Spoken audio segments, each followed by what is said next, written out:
తాకట్లో ఉన్న మీ బంగారాన్ని విడిపించి ఆ రోజు ఆన్లైన్ రేటుకి కొంటాం. Sharma gold company. అందరికీ నమస్కారం. నా పేరు మాధురి. మీరు చూస్తుంది సుమన్ టీవీ నెట్వర్క్.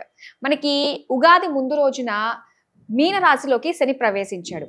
మరి అప్పటి నుంచి ఎవరెవరికి అంటే ఏ రాశుల వారికి శని ప్రభావం వస్తుంది, ఏ రాశుల వారికి శని ప్రభావం తగ్గుతుంది, ఇలాంటి విషయాల గురించి, అలాగే శని బాధలతో బాధపడుతున్న వాళ్ళు ఎలాంటి పరిహారాలు చేసుకున్నట్లయితే చక్కగా శుభశకునంగా అంత జీవితం బాగుంటుంది అన్న విషయాలు మనకి తెలియజేయడానికి మనతో పాటు ఉన్నారు ప్రముఖ జ్యోతిష్య పండితులు బ్రహ్మశ్రీ నందివట్ల శ్రీహరి శర్మ గురువు గారు. నమస్కారం గురువు గారు. వాగర్థావివ సంపృక్తౌ వాగర్థ ప్రతిపత్తయే జగతః పితరౌ వందే పార్వతీ పరమేశ్వరౌ. ఆదిత్యాయ చ సోమాయ మంగళాయ బుధాయ చ గురుశుక్ర శనిభ్యశ్చ రాహవే కేతవే నమః. శృంగేరి జగద్గురు పీఠాధిపతులకి, కంచె పీఠాధిపతులకి నమస్కారములు తెలియజేసుకుంటూ కార్యక్రమాన్ని ప్రారంభిద్దాం. గురుగారు, నిజంగా శని దోషం, శని ప్రవేశించాడు మన రాశిలోకి అంటే చాలా మంది చాలా రకాలుగా భయపడుతూ ఉంటారండి. ఏదో అయిపోతుంది, పనులు ఏవి కావు అని చెప్పేసి భయపడుతూ ఉంటారు. అసలు మీన రాశిలోకి శని ప్రవేశించాడు కాబట్టి ఏ రాశుల వారికి శని ఎఫెక్ట్ ఉంటుంది, ఏ రాశుల వారికి దాని నుంచి రిలీఫ్ పొందబోతున్నారన్న విషయాలు తెలుసుకోవాలనుకుంటున్నాం. వీక్షించేటువంటి సుమన్ టీవీ ప్రేక్షకులు కూడా చాలా జాగ్రత్తగా ఈ యొక్క విషయాలని అవగతం చేసుకుంటే అసలు శని మీద ఉన్నటువంటి అనేకమైనటువంటి అభిప్రాయాలు చాలా మటుకు తగ్గిపోతాయి. అంటే చాలామంది ఏమనుకుంటారంటే ఈ శని ప్రభావం వల్ల అనేక సమస్యలు వస్తాయి అని అనుకుంటారు. కానీ శని వలన కూడా మంచి జరుగుతుంది. ఆ మంచి ఏంటి, ఆ మంచి కాకుండా చెడు ఉంటే ఏం చేసుకోవాలి, ఎలాంటి పరిహారాలు చేసుకోవాలి అనేటువంటి తెలియచేసుకుందాం. అన్నిటికంటే ముఖ్యంగా మొన్న 29వ తారీఖు రోజున శని మారడం జరిగింది కుంభరాశి నుంచి మీనరాశికి. ఏ రాశుల వారికి ప్రభావం ఉంటుందంటే, అంటే శని మీనరాశిలో సంచారం చేస్తున్నటువంటి ఆ మీనరాశిని బేస్ చేసుకొని కొన్ని రాశులకి మంచి, కొన్ని రాశుల వారికి చెడు ఉంటుంది. అయితే శాస్త్ర ప్రకారము అంటే గోచార రీత్యా మనం చెప్పుకోదలిస్తే మీనరాశిలో శని సంచారం చేస్తున్నాడు కాబట్టి మీనరాశికి వెనక రాశి అయినటువంటి కుంభరాశికి, ఆ మీనరాశిలో సంచారం చేస్తున్నట్టు కారణం చేత మీనరాశి వారికి, మీనరాశి తర్వాత రాశి అయినటువంటి మేషరాశి వారికి 7.5 ఏలిన నాటి శని అంటే 7.5 సంవత్సరాల పాటు ఇక్కట్లు కలుగుతాయి.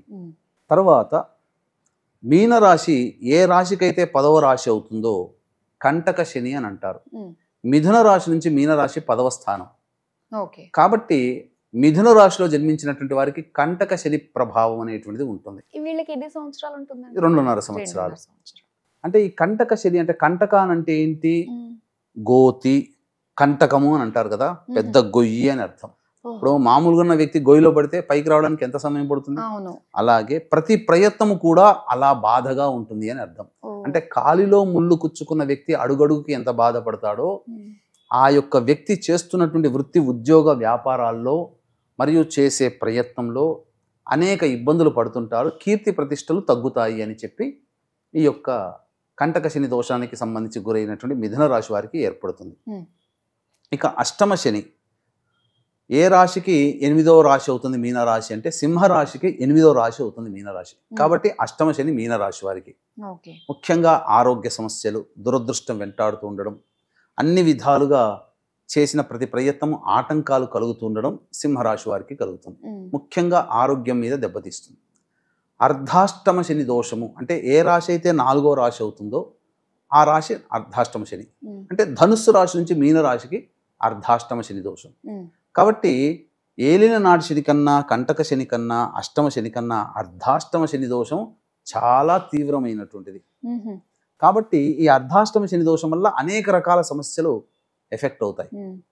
అంటే ఏంటి, 4వ స్థానంలో శని సంచారం చేస్తున్నటువంటి కారణం చేత ప్రధానంగా 4వ స్థానము ఫిక్స్డ్ అసెట్స్, గృహము, సంతోషము, సంతృప్తి, తల్లి, వాహనము ఇవన్నీ సూచన చేస్తుంది, కంఫర్టబుల్ లైఫ్. సో ఇక్కడ ఏమైపోతుంది, ఈ కారణం చేత ఈ సంబంధించినటువంటి అర్ధాష్టమ శని దోషానికి ఈ ఇబ్బందులు అనేటువంటివి ధనుసు రాశి వారికి ఉంటాయి. ఏలినాటి శని ప్రభావం ఉన్నప్పుడు కుంభరాశికి 2వ స్థానంలో సంచారం చేస్తుంది కాబట్టి మనస్సు ప్రశాంతంగా ఉండకపోవడము, అలాగే ప్రధానంగా ధనపరమైనటువంటి నష్టాలు, కుటుంబపరంగా సమస్యలు, ఇలా ఉంటాయి. జన్మశని అన్నప్పుడు మీనరాశి వారికి జన్మశని అన్నప్పుడు ఎక్కువగా చేసే ప్రతి ప్రయత్నము అనాసక్తి ఉంటుంది, బద్ధకం ఉంటుంది, దేని యందు కూడా లగ్నం ఉండదు, ఎదుటి వాళ్ళకి ఎప్పుడు కూడా ఎదుటి వాళ్ళ కోపానికి గురవ్వడం జరుగుతూ ఉంటుంది, చీత్కారాలకి. ఇక ఈ సంబంధించినటువంటి కుటుంబ శని ఎవరికి, ఈ సంబంధించినటువంటి వ్యయ శని ఎవరికి, ఈ మేషరాశిలో జన్మించినటువంటి వారికి. కాబట్టి ప్రతి ప్రయత్నంలో ఆటంకాలతో ముగుస్తాయి. అంటే ఒకసారి వెనక్కి తిరిగి చూస్తే పని అయిపోయిన తర్వాత ఇంత కష్టపడి నేను పని పూర్తి చేశానా అన్న బాధే తప్ప పని పూర్తయిందన్న సంతోషం మేషరాశి వారికి ఉండదు. అంటే ప్రతి ప్రయత్నము ల్యాగ్ అవుతుంది, కష్టంగా ఉంటుంది. ఇక నిద్ర పట్టకపోవడము, ఖర్చులు అధికంగా ఉండడం, ఇవన్నీ కూడా ఈ ఏలినాటి శని ప్రభావం. ఇది శాస్త్ర ప్రకారం చెప్పబడినటువంటిది. ప్రస్తుతం ఉన్నటువంటి కాలానికి అనుసరించి కొన్ని రకాల శని ప్రభావాలు కూడా కొన్ని రాశులకి అదనంగా చేర్చబడ్డాయి. ఇది యోగ శని అని అంటారు. అంటే కర్కాటక రాశికి 9వ స్థానంలో శని సంచారం, వృశ్చిక రాశి వారికి 5వ స్థానంలో శని సంచారం, ఇది లక్ష్మీ స్థానంలో అని అంటారు. దీనివల్ల ఏం జరుగుతుంది, అన్నీ కూడా అనుకున్నవి వ్యతిరేకం అవుతుంటాయి ఈ కర్కాటక రాశి, వృశ్చిక రాశి వారికి. ఇక మిగిలినటువంటిది దాంపత్య శని. అంటే కన్యా రాశి వారికి దాంపత్య స్థానంలో ఉన్నటువంటి శని ప్రభావం వల్ల వివాహం కాకపోవడం కానీ, లేకపోతే ఆలస్యంగా ప్రతి పని ఎదుటి వాళ్ళ స్పందన ఆలస్యంగా రావడం కానీ, అలాగే దంపతుల మధ్య లేదా వ్యాపార భాగస్వాముల మధ్య లేదా ఎవరితో కలిసి పని చేస్తుంటామో వాళ్ళతో కలహాలు అనేటువంటివి వస్తూ ఉంటుంటాయి. కాబట్టి జాగ్రత్తలు పాటించాలి. ఇది చెప్పబడినటువంటిది. అయితే చాలా మంది ఏమనుకుంటారంటే, మాకు మకర రాశి వారికి ఏలినాటి శని దోషం పోయింది, వృశ్చిక రాశి వారికి అర్ధాష్టమ శని దోషం పోయింది, కర్కాటక రాశి వారికి అష్టమ శని దోషం పోయింది, అలాగే వృషభ రాశి వారికి కంటక శని దోషం పోయింది, అలాగే ఈ సంబంధించిన అనేక మంది ఇలా అనుకుంటుంటారు. అయితే ఇప్పుడు ఏదైతే పోయింది అనుకునే వాళ్ళు ఉన్నారు కదండి, ఇప్పుడు ఈ శని ప్రభావం అన్నది వాళ్ళ జీవిత కాలంలో ఎన్నిసార్లు వాళ్ళకి వస్తుందంటారు అసలు? అంటే శని సంచారంలో దాదాపుగా ఒక రాశికి సంబంధించినట్టు చూసుకుంటే 7.5 శాస్త్ర ప్రకారం, మళ్ళీ 7.5 ఒక 15-30 సంవత్సరాల జీవిత కాలంలో 15 సంవత్సరాలు కష్టాలు ఉంటాయి. అది సంచారం చేస్తున్నట్టు ఒకే 15 సంవత్సరాలు కంటిన్యూస్ గా కాకుండా. కాకపోతే ఏంటంటే శని వక్రగతి మార్పు చేత గోచారంలో మీనరాశిలో ఉన్నటువంటి వాడు రేపు అక్టోబర్ 10వ తారీఖు నుంచి జనవరి 9వ తారీఖు వరకు కుంభరాశిలోకి వచ్చేసేస్తాడు, వెనక్కి వస్తాడు.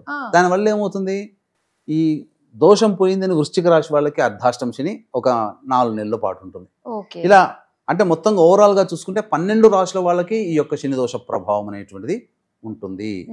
కాబట్టి ఖచ్చితంగా శని ప్రభావం నుంచి బయటపడాలంటే మానవుడు పరిహారాలు చేసుకోక తప్పదు. ఎందుకంటేనమ్మా, ప్రధానంగా మనం గనక చూసుకుంటే ఇప్పుడు ఎవరైనా మనకు బాస్ ఉన్నాడు, ఆ బాస్ యొక్క అనుగ్రహం పొందాలంటే కనబడ్డప్పుడల్లా నవ్వుతూ మాట్లాడడము, గుడ్ మార్నింగ్ అని చెప్పడము, లేకపోతే ఆ చెప్పిన పని తొందరగా చేసి పెట్టడము, ఇవన్నీ చేస్తే ఏమవుతుంది, అతని యొక్క దృష్టిలో చెడు ప్రభావం మన మీద ఉండదు, అంటే మంచిగా వర్క్ చేస్తున్నారని. అట్లాగే ఒక సాటి మానవుడికి మనం అంత విలువ గౌరవం ఇస్తున్నప్పుడు మనల్ని నడిపించేటువంటి దైవాలలో ఒకడు నవగ్రహాలు. ఆ నవగ్రహాల్లో ప్రధానమైన వాడు శని భగవానుడు. అతని అనుగ్రహాన్ని పొందే ప్రయత్నం చేస్తే అతని యొక్క సంబంధించినటువంటి తీక్ష్ణమైన దృష్టి మన మీద ఉండదు. అంటే శనిపాలిత లగ్నాలైనటువంటి శనిపాలిత రాశులైనటువంటి వృషభ మిథున కన్య తుల మకర కుంభ లగ్నాలు కానీ రాశుల్లో జన్మించినటువంటి వారికి ఈ శని ప్రభావం తగ్గుతుంది చాలా మటుకు. కానీ శనికి శత్రు రాశులైనటువంటి మీనం, మేషం, కర్కాటకం, సింహం, వృశ్చికం, ధనుస్సు వాళ్ళకి దీని ప్రభావం చాలా ఎక్కువగానే ఉంటుంది. ఎటొచ్చి ఈ ఏలినాటి శని ప్రభావం మేషరాశికి, సింహరాశికి, ధనుస్సు రాశి వారికి ఎక్కువగా ఉన్నటువంటి కారణం చేత ప్రభావాలు ఎక్కువగానే ఈ రాశులు ఉన్న వాళ్ళు ఎక్కువగా పొందుతారని చెప్పవచ్చు. అయితే ఎలాంటి పరిహారాలు చేసుకుంటే కాస్త ఉపశమనంగా ఉంటుందంటారు? పరిహారాల విషయానికి వచ్చేసేసరికి ఏ సమస్యకైనానమ్మా దైవ పరిష్కారము, మానవ పరిష్కారం అని 2 రకాలు ఉంటాయి. దైవం అంటే మంత్రం యొక్క సహాయం తీసుకోవడం, దైవం మంత్రాధీనం, తన్మంత్రం బ్రాహ్మణాధీనం, బ్రాహ్మణుల ద్వారా చేయించుకోగలిగేటువంటి కార్యక్రమాలు. లేదు మనం చేసుకుందానంటే మనం చేసుకునేటువంటి, మనం వెళ్ళి చేసుకునేటువంటిది. దీనికి ఎలా మనం అన్వయించుకోవాలంటే ఒక ఉదాహరణ చెప్తాను. ఇప్పుడు మీకు మీకని కాదు, ఎవరికైనా మనకు తెలిసినటువంటి వ్యక్తికి బండి నడుపుతున్నాడు, ఏదో కారణం చేత కింద పడడం జరిగింది, బాగా దెబ్బలు తాకాయి. అప్పుడు డాక్టర్ దగ్గరికి పోవడం ఫస్ట్ చేయాల్సినటువంటిది. డాక్టర్ దగ్గరికి పోవడం, చక్కగా మందు రాయడం, అప్పటికప్పటికి ఫస్ట్ ఎయిడ్ చేసుకుంటారు. అది వైద్య పరిష్కారం, అది ఫస్ట్ చేసుకోదగినటువంటిది. కానీ డాక్టర్ ఏం చేస్తాడు, నాయన ఇన్ని రోజులు పడుతుంది కాబట్టి నువ్వు ఈ విధంగా ఈ మందులు పలానా టైంకి ఇలా పొద్దున మధ్యాహ్నం ఆఫ్టర్ ఫుడ్ బిఫోర్ మీల్స్ ఇట్లా వేసుకోవాలి, ఈ పదార్థాలు తినకూడదు, ఈ పదార్థాలు మాత్రమే తీసుకోవాలి, ఇలా చెప్తాడు కదా. అంటే మనిషిగా మనం చేసుకునేటువంటివి, మందులు వేసుకోవడం, పథ్యం పాటించడం. డాక్టర్గా ఆయన చేయాల్సిన డ్యూటీ దానికి ఫస్ట్ ఎయిడ్ చేయడం. ఇలా 2 రకాల మార్గాలు ఉన్నాయి కదా ప్రతి పనికి కూడా. అలాగే ఈ సమస్యకి దైవ మార్గము, దైవ పరిహారము, మానవ పరిహారం. దైవ పరిహారంలో భాగంగా ఏంటంటే ఈ శని త్రయోదశులు అనేటువంటివి వచ్చినప్పుడు విశేషముగా శని యొక్క అనుగ్రహం బాగా ఉంటుంది. మనకి ఎటొచ్చి 2025 సంవత్సరంలో ఒక 4 మాత్రమే శని త్రయోదశులు అనేటువంటివి ఉన్నాయి. కాబట్టి అత్యంత అరుదుగా అని చెప్పవచ్చు ఈ సంవత్సరానికి శని త్రయోదశులు. కాబట్టి వెంబడే ఇప్పుడు మారాడు కాబట్టి వెనువెంటనే 26వ తారీఖు రోజున, మీకు 26వ తారీఖు శనివారం అయింది. ఈ శనివారం రోజున ఉదయం 6:38 వరకు ఉత్తరాభాద్ర నక్షత్రం ఉంది. అదొక శని నక్షత్రాల్లో చాలా మంచి నక్షత్రం. రెండవది ఈ సంబంధించినటువంటి శనివారం అయింది. మూడవది శని త్రయోదశి కూడా అయింది. కాబట్టి ఈ సందర్భంగా అద్భుతంగా కలిసినటువంటి శని త్రయోదశి, శనివారము, శని నక్షత్రమైనటువంటి ఉత్తరాభాద్ర నక్షత్రము మరియు అమావాస్య కంటే ముందు వచ్చే శని త్రయోదశి. ఇది చాలా బలమైనటువంటిది, ప్రభావవంతమైనది, శక్తివంతమైనది, మహిమాన్వితమైనటువంటి రోజుగా చెప్పవచ్చు ఉన్న శని త్రయోదశులలో. కాబట్టి తెల్లవారుగానే 6:30కి వెళ్ళిపోతుంది. కాబట్టి ఈ శని త్రయోదశి సందర్భంగా 26వ తారీఖు తెల్లవారుజామున 4 గంటలకల్లా ఈ శని దోష నివారణ పూజ కార్యక్రమాలన్నిటి మా పీఠమాధ్వర్యంలో జరపబడుతున్నాయి. ఈ కుంభమీన మేష మిథున కర్కాటక సింహ కన్య వృశ్చిక ధనుస్సు రాశులలో జన్మించినటువంటి వారికి శనిదోష పరిహారార్థమై శనీశ్వర హోమము, అఘోర పాశుపత మంత్ర హోమము, అలాగే వివాహం కాని అబ్బాయిలకి అమ్మాయిలకి సంబంధించి హోమాలు, శత్రు సమస్యలకి అనారోగ్య సమస్యలకు సంబంధించినటువంటి హోమాది కార్యక్రమాలు సశాస్త్రీయంగా చేయించడం జరుగుతుంది. అంతేకాకుండా శక్తిపాతము చేయబడినటువంటి శంకరుంగలి మాల అనేటువంటిది రాగిలో చుట్టపడి ఇవ్వడం జరుగుతుంది. ఇది చాలా అద్భుతమైనటువంటిదమ్మా. దీనివల్ల ధరించినటువంటి వ్యక్తులకి ముఖ్యంగా వాహనాన్ని నడిపేటప్పుడు వాహన ప్రమాదాలు జరగవు. తరతరాల నుంచి వస్తున్నటువంటి అనేక దోషాలు, వంశపారంపర్యంగా వచ్చే దోషాలు తొలగిపోతాయి, నరదృష్టి తొలగిపోతుంది. ముఖ్యంగా బ్లాక్ మ్యాజిక్ నుంచి బయటపడతారు ఇది ఉండడం వల్ల. ప్రయోగ బాధలు అనేటువంటివి ఉండవు ఆ వ్యక్తికి. పాజిటివ్ ఎనర్జీలో ఉంటుంది, ఒక ఆరా మనల్ని రక్షిస్తూ ఉంటుంది, ఒక షీల్డ్ లాగా ఈ మాల ధరించినటువంటి వ్యక్తికి. కాబట్టి అద్భుతమైనటువంటి మాలని శక్తిపాతం చేసి ఈ యొక్క శని త్రయోదశి సందర్భంగా అందరికీ అందివ్వడం జరుగుతుంది. అవకాశం ఉన్న వాళ్ళు ఈ కార్యక్రమ తదనంతరం కాంటాక్ట్ చేసి గోత్రనామాలు నమోదు చేసుకోవచ్చు. 25వ తారీఖు రాత్రి 9 లోపల నమోదు చేసుకోవచ్చు ఈ కార్యక్రమంలో. ఎందుకంటే 26వ తారీఖు తెల్లవారుజామున 4 గంటలకల్లా మొదలు పెట్టేస్తున్నాం. కాబట్టి శనివారము సూర్యోదయములో అవుతుండగానే, సూర్యోదయం అయిన కొద్ది నిమిషాలకే ఈ యొక్క ఉత్తరాభాద్ర నక్షత్రము ఇవన్నీ వెళ్ళిపోతున్నాయి.